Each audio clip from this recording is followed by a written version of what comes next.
ইসলামী হুকুমত কায়েম করার জন্য সবচেয়ে বেশি রক্ত দিয়েছে, সবচেয়ে বেশি জীবন দিয়েছে, সবচেয়ে বেশি সংগ্রাম করেছে, সবচেয়ে বেশি ত্যাগের কোরবানি স্বীকার করেছে, সবচেয়ে বেশি স্যাক্রিফাইস করেছে, সেটা সেই পাকিস্তানের সীমান্ত প্রদেশের মুসলমান নয়, সেটা পাকিস্তানের বেলুচিস্তানের মুসলমান নয়, সেটা সেই পাঞ্জাবের মুসলমান নয়, অন্য পশ্চিম পাকিস্তানের করাচি, লাহোর, রাওয়ালপিন্ডির মুসলমান নয়, বরং তাদের সকলের চেয়ে সবচেয়ে বেশি জীবন আর রক্ত দিয়েছে, ত্যাগ স্বীকার করেছে এই বাংলার মুসলিম সমাজ। দুঃখ লাগে, আফসোস লাগে, আমাদের ইতিহাস, এই বাংলার মুসলমানদের ইতিহাস, দরদ মাখা ইতিহাস, এই বাংলার মুসলমানদের ইতিহাস, রক্ত দিয়ে ভেজা ইতিহাস, চোখের অস্ত্রে ভেজানো ইতিহাস, আমাদের পূর্বপুরুষদের সাথে বারবার গাদ্দারিয়ার বিশ্বাসঘাতকতা করার ইতিহাস।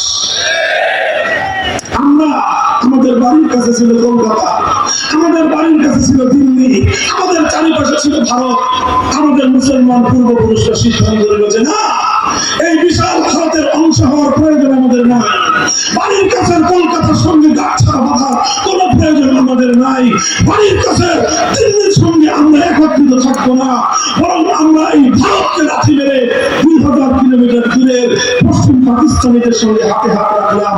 শুধু একটা কারণে, ওরাও মুসলমান, আমরাও মুসলমান, দাবি ছিল একটাই, হুকুমত হবে নিজামে ইসলাম, দাবি ছিল একটাই, আল্লাহর জমিনে কায়েম হবে করণী সংবিধান। 1947 সালের ইতিহাস এটাই।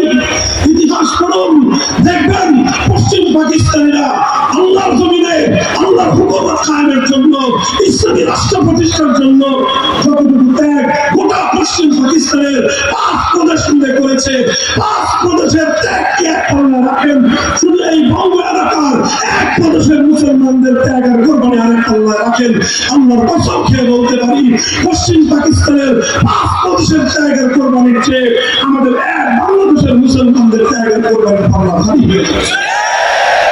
এই ছিল আমাদের পূর্বপুরুষ কাজী শরীয়তুল্লাহ রহমাতুল্লাহ আলাইহির অবদান, এটা ছিল আমাদের পূর্বপুরুষদের আন্দোলন, শামসুল হক ফরিদপুর রহমাতুল্লাহ আলাইহির অবদান, মাওলানা আখাউদ্দিন রহমাতুল্লাহ আলাইহির অবদান, হাফিজ হুজুর রহমাতুল্লাহ আলাইহির অবদান, খতিব আজম সিদ্দিক রহমাতুল্লাহ আলাইহির অবদান।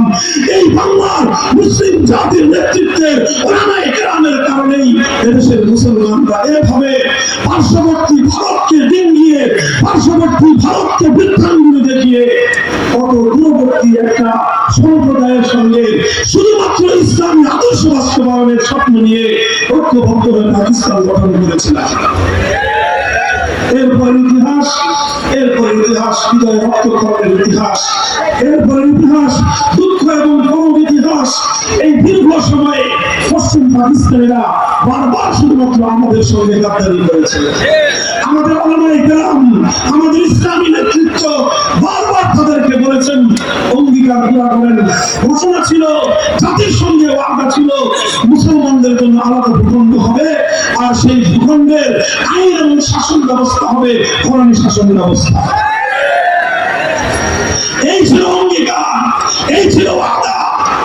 কিন্তু যখনই আমাদের উলামায়ে কেরাম পাকিস্তানি শাসক গোষ্ঠীকে বলতো, কোরআনী সংবিধান দেন না কেন, জাতির সঙ্গে অঙ্গীকার আপনারা পূরণ করেন না কেন, পাকিস্তানি শাসকরা বলতো, হুজুর এখনো দেশটা তো শিশু রাষ্ট্র, এখনই যদি আমরা এখানে ইসলামী হুকুমত কায়েম করি, তো এই শিশু রাষ্ট্র ইসলামী শাসন ব্যবস্থাকে হজম করতে পারবে না, রাষ্ট্রটা মরে যাবে, এটা একটু বড় হোক, তারপরে আমরা ইসলামী হুকুমত কায়েম করব।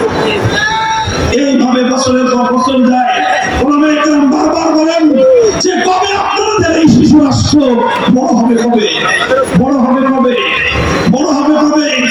20 বছর চলে যায়, রাষ্ট্র এখন শিশু রাষ্ট্র, এখনই ইসলাম কায়েম করলে ইউরোপ আমেরিকা আমাদেরকে সাহায্য করবে না, সহযোগিতা করবে না, এই রাষ্ট্র বিশ্ব দরবারে মাথা তুলে দাঁড়াতে পারবে না।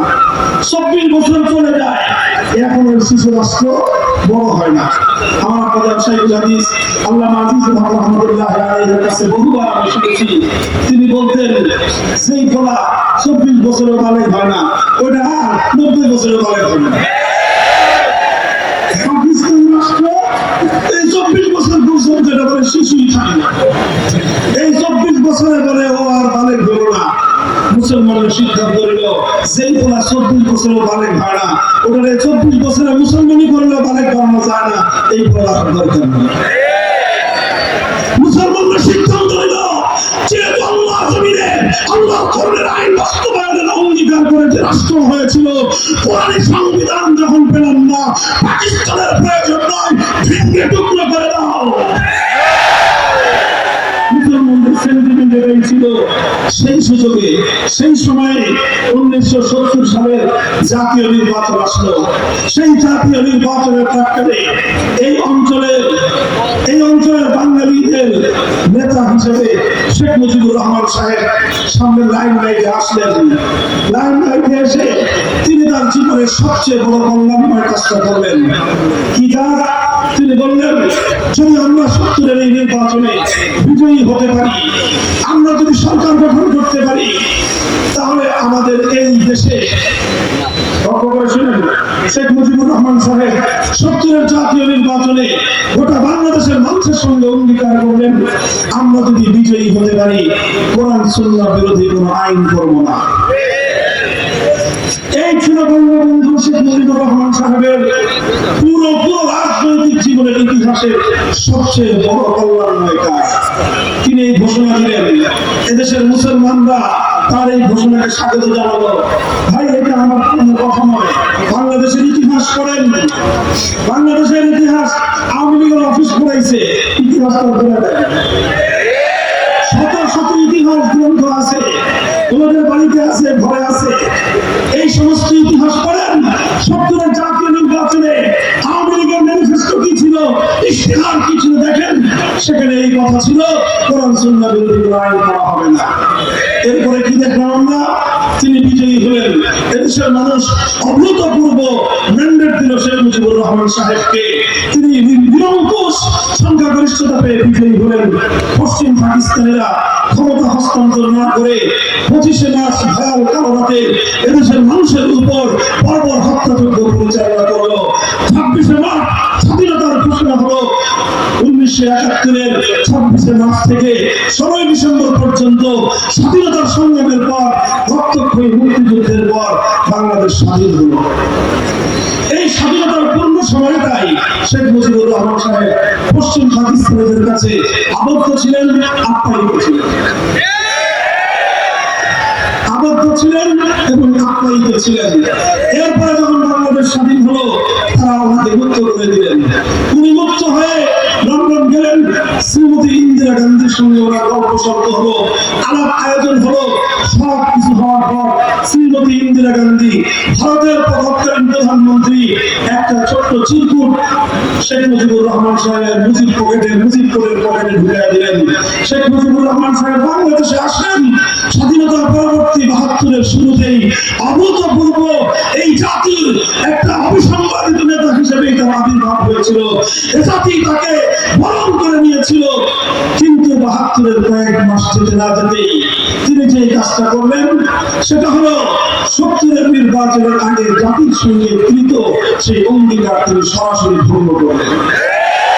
সেই ওয়াদা তিনি গাদ্দারি করলেন, জাতির সঙ্গে বিশ্বাসঘাতকতা করলেন, কোরআন সুন্নাহ বিরোধী কোনো আইন তৈরি না করার অঙ্গীকার করে তিনি সংবিধানের মধ্যে ভারতীয় একটি অমুসলিম রাষ্ট্রের সংবিধানের মূলনীতি জাতীয়তাবাদ, ধর্মনিরপেক্ষতাবাদ, গণতন্ত্র, সমাজতন্ত্রবোধ, কুফরি মতবাদগুলো দিয়ে বাংলাদেশের সংবিধানকে কুফরি সংবিধানে পরিণত করে গোটা জাতির হাজার বছরের কামনাকে ধুলোয় মিশিয়ে দিবে।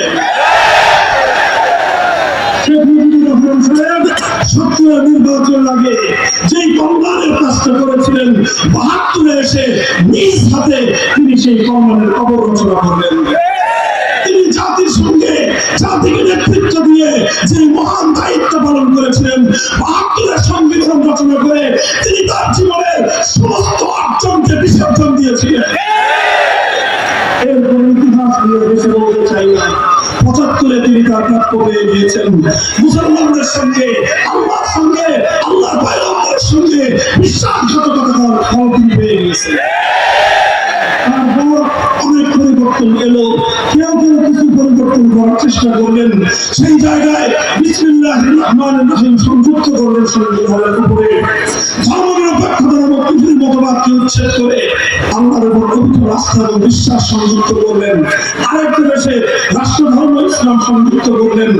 অনেক কিছুই করলেন, কিন্তু সংবিধানের মধ্যে একটা গোজামিল ছিল। যদি আল্লাহর উপর আস্থা, অবিচল আস্থা এবং বিশ্বাস সংবিধানের ভিত্তি হয়ে থাকে, তাহলে বাংলাদেশে কোরআন সুন্নাহ বিরোধী কোনো নীতি মেনে চলতে পারে না, আইন চলতে পারে না, বিধান চলতে পারে না। এই জন্য আবার এই ফ্যাসিবাদ দেশে এই খুনি ফ্যাসিবাদী স্বৈরাচারী শেখ হাসিনার সবচেয়ে বড় কুকীর্তি হলো বাংলার সংবিধান থেকে আবার আল্লাহর আস্থা এবং বিশ্বাসকে তুলে দিয়েছে।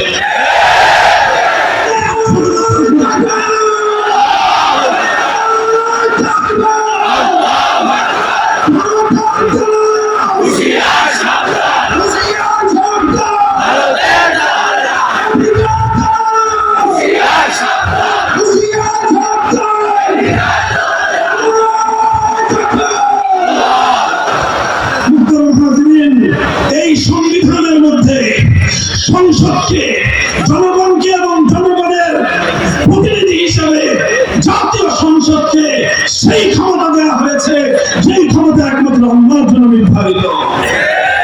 আবার শুনেন, প্রচলিত ৭২-এর প্রণীত শেখ মুজিবুর রহমানের বানানো এই সংবিধানের মধ্যে জনগণের ম্যান্ডেট নিয়ে জাতীয় সংসদের সদস্যদেরকে সেই ক্ষমতা দেওয়া হয়েছে যেই ক্ষমতা একমাত্র আল্লাহর।